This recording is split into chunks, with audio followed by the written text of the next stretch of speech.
ఈరోజు గుంటూరులో జరిగినటువంటి సంఘటనలో డైరెక్ట్గా ఇన్వాల్వ్ అయినటువంటి వైసీపీ నాయకుడు మంత్రి రజనీ యొక్క భర్త.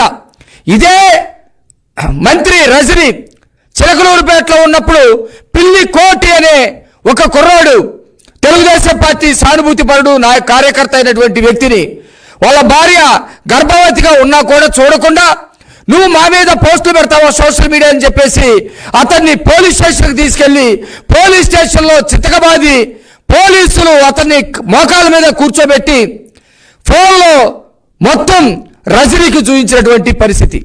మేమేం చెబుతా ఉన్నామంటే 4 ఏళ్ల నుంచి సంఘటనలు ప్రతినిత్యం జరుగుతూ ఉన్నాయి. ఏ రోజు కూడా ఎక్కడ కూడా సంఘటనలు ఆగలేదు. ఎన్నికల కోడ్ వచ్చిన తర్వాత కూడా ఎక్కడ భయానికి పోకుండా, లేకపోతే వీళ్ళు ఏం చేస్తారనేది, లేకపోతే చట్టం మీద గౌరవం లేనటువంటి పరిస్థితుల్లో ఈ దాడుల పరంపర కొనసాగుతూనే ఉంది.